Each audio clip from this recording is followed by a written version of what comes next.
What's going on, guys? It's your boy Scrub here, back again with another video. Hope you're having a great day. I know I am. And I feel like it's obvious that I enjoy many of the amenities of the 21st century. The internet, electricity, both things that I very much enjoy. But we all know at the end of the day, power outages can happen, like certain things can come up and ruin that for everyone. But you never expect it to be a beaver trying to take your power out as a protest against your community. But for a town in Canada, I guess the beaver took out the power for an extended period of time, and I just thought it was funny, so let's talk about it. Single beaver caused mass internet and cell phone service outages in northern British Columbia. This beaver was a man on the mission, dude. He was probably studying the infrastructure. I'm gonna take out this power pole here and it will fall onto the others. Obviously, it's just a beaver doing what beavers do and chewing wood, I guess.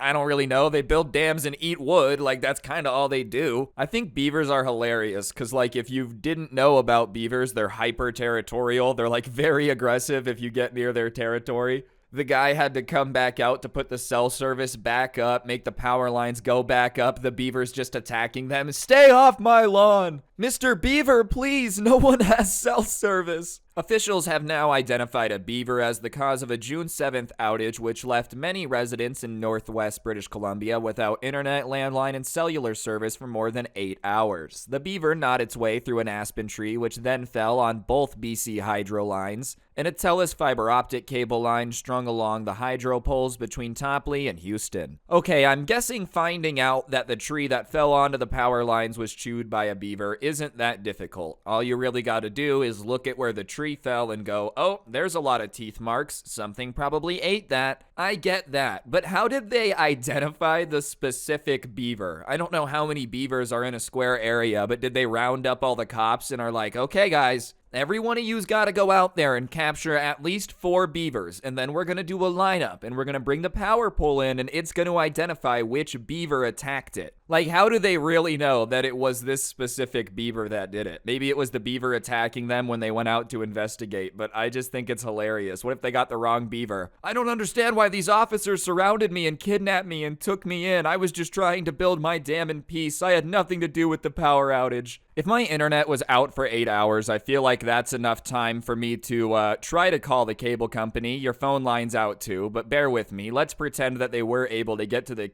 cable company. Even though the phone lines were out, pretend they were working. Would you believe the person on the other end if they were like, the reason you've had an 8-hour shortage is because a beaver chewed a tree that fell on the pole? Maybe if you live in this area, yeah, but I would kind of, in the back of my mind, be like, are they messing with me? It just seems so ridiculous. This does seem like it could kind of be dangerous, though. Like, all communication lines severed. Satellite phones probably still worked, and if you live in this remote of a place, you probably have one. But all cellular and landline services, being turned off at one moment. What if somebody had a medical emergency or something? Like, this beaver was really, trying to cause a little bit of a stir. And by a little bit, I mean a lot of it. You know, the cable company excuse is bad enough, but all the people that work from home in this area, sorry I missed all the meetings, boss. A beaver chewed through a tree and made my internet go out. They're gonna be like, oh yeah, sure, buddy. Oh, what's next? Did the beaver also give you a high five and sing a song with you and you're a Disney princess, so now whenever you sing, it comes and does your chores too? City West, the utilities company owned by the city of Prince Rupert, also had customers affected because it uses TELUS fiber optics line.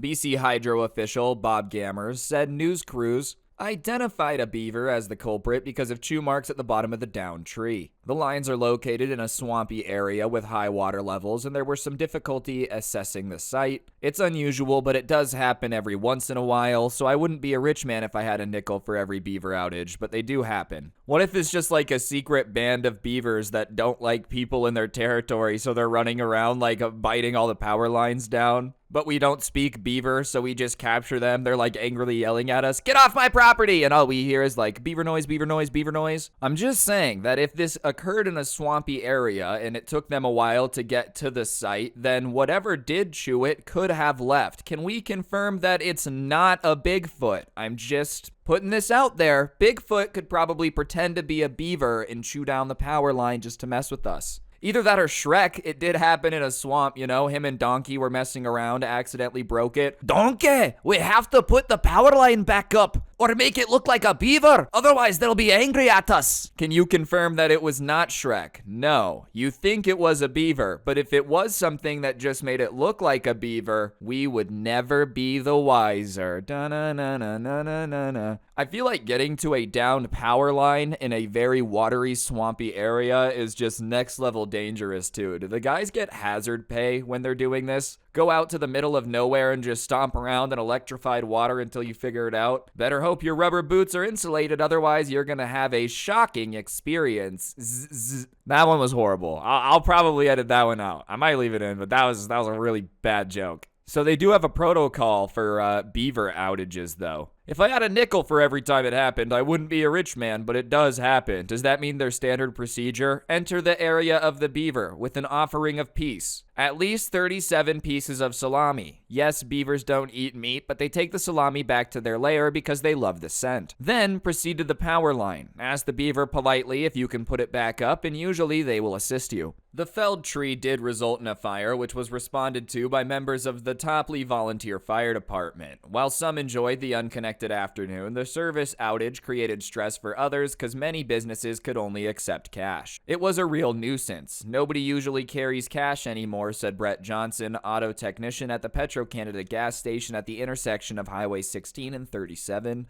near Kitwanga. People turning north onto Highway 37 typically fill up at this gas station because the next one is 2 hours away. Dude, imagine you're running out of gas and you know that this gas station is always there. You're like, well, I know I can get gas there. It'll all work out. You get there and they tell you that they can only take cash. You look at your fuel gauge, you know you only got 60 miles left. You're like, well, okay, I guess I'll sleep in the parking lot until it gets working again because I'm not driving into the Canadian wilderness with no gas. I didn't even think about that stuff. Like, I just thought about people being able to call 911, but every business is offline. I'm sure hospitals and whatnot have like backup communication systems just in case this happens, but potentially that too. I don't know, just what a pain. This beaver really said, I'm going to be as annoying as humanly possible. Good morning, I woke up another day and I'm going to make it everyone's problem. Is this just what you Canadians deal with? I know probably not Toronto, Vancouver, the very urban areas, but if you're chilling in the Canadian countryside, is it kind of allotted for like snow days? The school just has a couple days ready to go in case a beaver causes a massive power outage and they can't have kids in class. Like he said, hey, it's not that it happens all the time, but it does happen. So if it does happen, do you guys like plan for this? Oh, I gotta go get the backup generator, because the beaver, it chewed the tree and made a power outage, I know you guys don't say every sentence, but you know, it's the same way when people imitate an American talking cheeseburger, cheeseburger, hamburger. Sometimes you just gotta make fun of yourselves a little bit. Anyways, I don't have beavers where I live. I just thought this was a really funny story. If you did enjoy the video though, I'd appreciate y'all taking a second to press the like button. Let me know what you thought in the comments section down below. And of course, subscribe if you're new and turn on those notifications. I try to post 2 videos every day, so if you like consistent content, sub, turn on noties, and yeah, on that note, don't get anyone pregnant. If you do, make sure they're hot. I'm out. Peace.